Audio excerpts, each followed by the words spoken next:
Muy bien, buenos días a todos y bueno, por supuesto muy agradecido por la oportunidad de referirnos a, por supuesto, un tema en el cual está comprometida el futuro del país y específicamente la democracia. A mí me han pedido que le dé una perspectiva económico-social a este intento de fraudulentamente cambiar la Constitución de la República. Yo me voy a referir para eso, como tengo exactamente 20 minutos, yo me voy a referir a esto a través de 3 preguntas. O sea, voy a hacer 3 preguntas y voy a hacer una sola respuesta. La primera pregunta es, bueno, ¿cuál es la causa de la crisis socioeconómica que tenemos? Porque esta iniciativa o este llamado a una Asamblea Nacional Constituyente debería preguntarse eso, debería preguntarse si eso resuelve o no la crisis socioeconómica que enfrenta el país, que dicho sea de paso, es la crisis socioeconómica más grande y más profunda que ha tenido la República, al menos en su era petrolera, ¿verdad? Es decir, por lo menos desde 1917 hasta el presente. ¿Cuál es la causa de la crisis? Bueno, ha habido varias respuestas y yo voy a responder desde el punto de vista de la opinión pública. Cuando se le pregunta a los venezolanos, ¿usted cree que la causa de la crisis socioeconómica de Venezuela es la guerra económica? Pues más o menos un 10% solamente es el que dice que es una guerra económica. Cuando se le pregunta si la causa de la crisis es la caída del precio del petróleo, eso sube un poco más, a más o menos un 14%, que dice que es la caída de los precios del petróleo, especialmente en los últimos 2 años. Cuando usted le pregunta si la causa de la crisis es la oposición, ¿verdad? Es la oposición, las marchas, las protestas, etcétera, menos del 5% dice que es la oposición.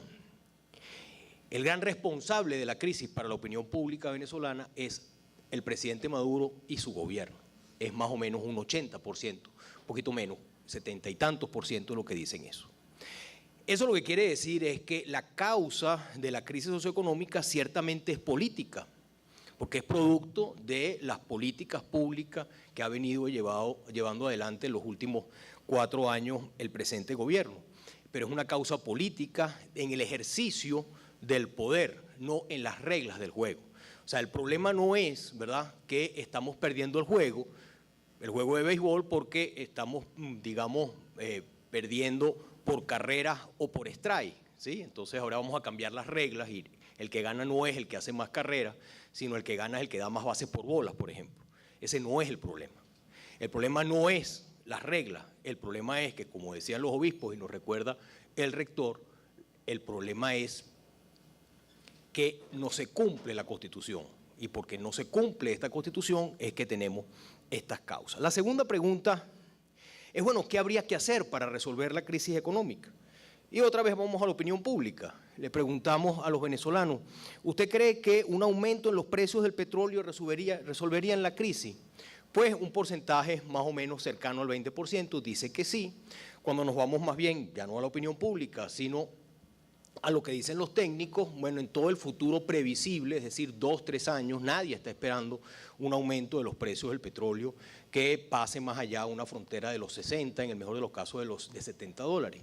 Pero lo más importante no es que nosotros estamos en presencia de una crisis de precios del petróleo, sino nosotros estamos en una crisis de volúmenes de producción. O sea, en los últimos 16 meses, la caída de la producción de petróleo en Venezuela alcanza los 400.000 barriles. Eso es un récord histórico, no solamente para nosotros, sino para cualquier productor de petróleo, digamos, que no ha visto mermada su capacidad digamos, natural de producción. Esa crisis de volúmenes de producción, ¿verdad?, de casi 400.000 barriles, es lo que hace que no solamente no bastaría nada más un aumento de los precios del petróleo para mejorar las cuentas externas del país, sino que adicionalmente usted tiene que mejorar y tiene por supuesto que incrementar los barriles producidos. Y producir petróleo, por supuesto, no es soplar y hacer botellas, sino que producir petróleo hay que hacer fuertes inversiones. Y si estamos hablando además de la faja petrolífera del Orinoco, pues entonces todavía esas inversiones tienen que ser mucho más importantes. Pero vamos a otras posibles respuestas. Bueno, ¿nos podrían ayudar los socios, China, Rusia, a resolver la crisis?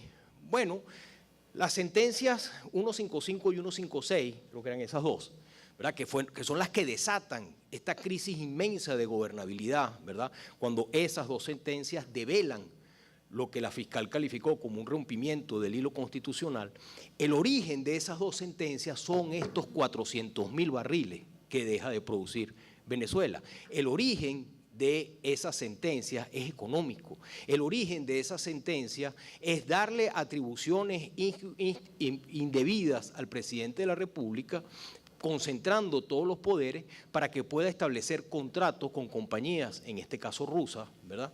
¿Para qué? Bueno, para que puedan hacer inversiones para recuperar pozos marginales en el occidente del país con el fin de incrementar de una manera relativamente rápida la producción de petróleo. Ese es el verdadero origen, ¿verdad? Por supuesto, teníamos una inmensa cantidad de sentencias anteriores a ella, pero esa es la sentencia, digamos, que desata los demonios. Entonces, la ayuda de los socios tiene el problema de que hay una Asamblea Nacional y hay unas leyes de esta Constitución que sin el consenso, sin el acuerdo del país, usted no puede meterle la mano, no solamente al petróleo, sino que no puede meterle la mano a los recursos naturales, no puede meterle la mano al arco minero, etcétera, etcétera. Y eso lo saben las compañías transnacionales, eso lo sabe la banca de inversión, eso lo saben los tenedores de bolsa, y ese es el problema económico que tiene este país, y por eso necesita echar mano de la Constitución o de la Asamblea Nacional Constituyente para cambiar la Constitución.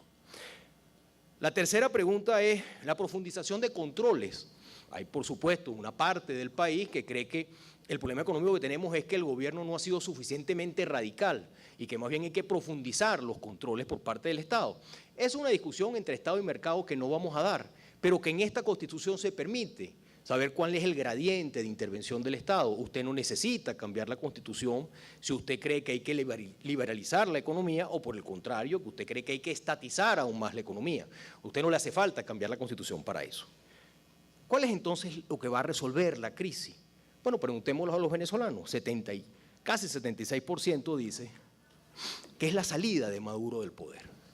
O sea, que lo que va a resolver el problema de la crisis pasa porque cambiemos de gobierno. Hasta que no haya un cambio de gobierno, aquí no se va a resolver el problema. Entonces, la conclusión a la que llega la opinión pública venezolana, sin saber mucho de derecho constitucional, ¿verdad? Sin tener toda la claridad, ¿verdad?, que amerita este caso, el venezolano lo que sí sabe es que esta iniciativa es una trampa.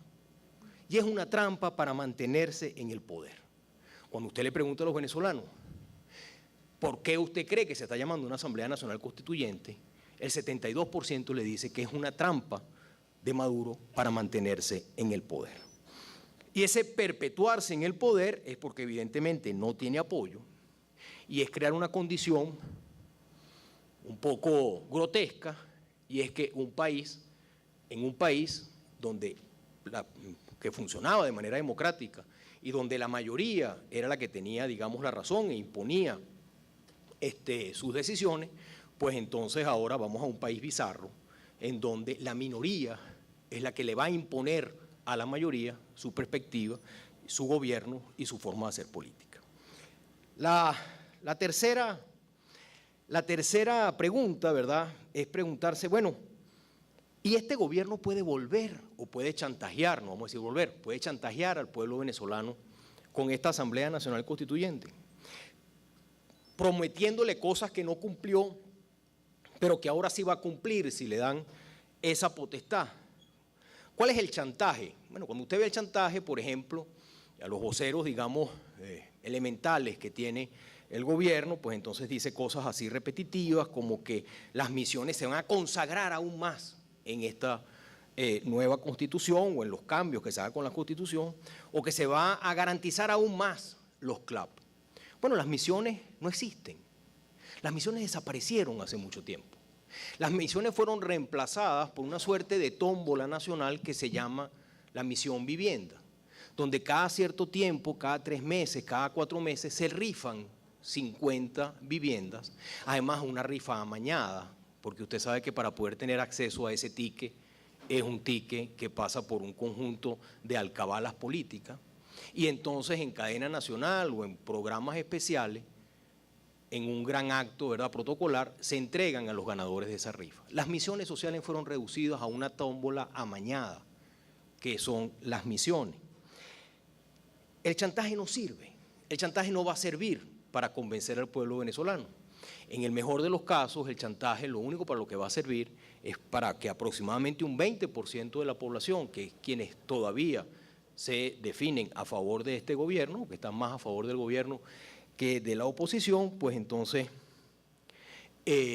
digamos, sirva eso, digamos, para consolidar, para reforzar, para reunificar, si ustedes quieren, ese 20%.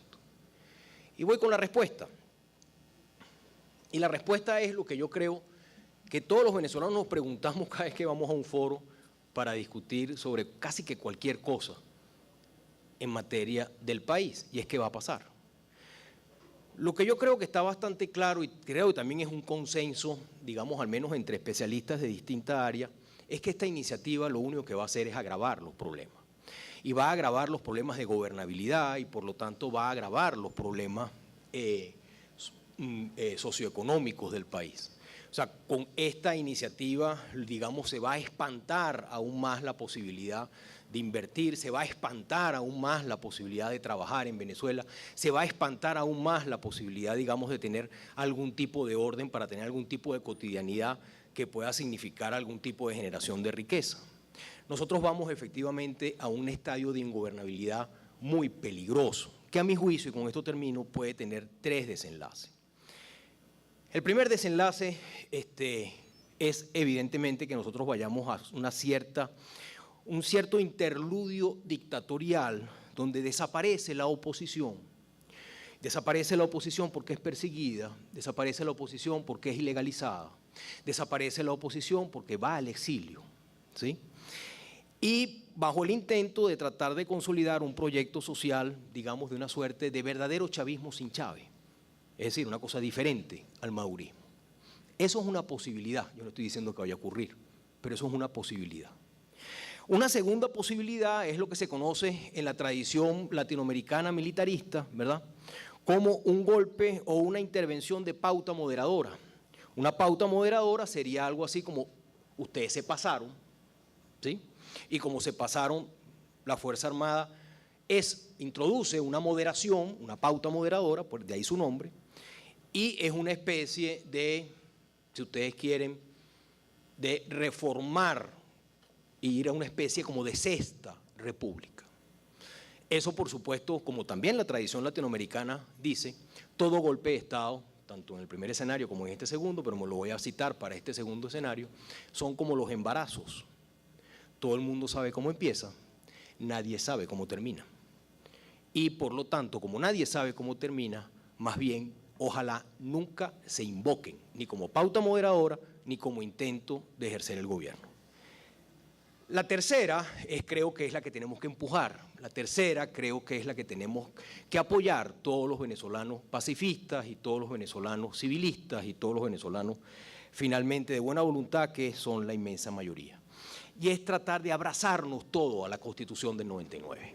Abrazarnos todos a la Constitución del 99, pensando que antes de llegar al holocausto que representan los otros dos escenarios, ¿verdad?, tratar de encontrar en esa Constitución el marco normativo para una transición que suponga el establecimiento de un nuevo gobierno a través de unas elecciones municipales, regionales y presidenciales que nos pueda dar un nuevo porvenir y un nuevo futuro. Muchas gracias.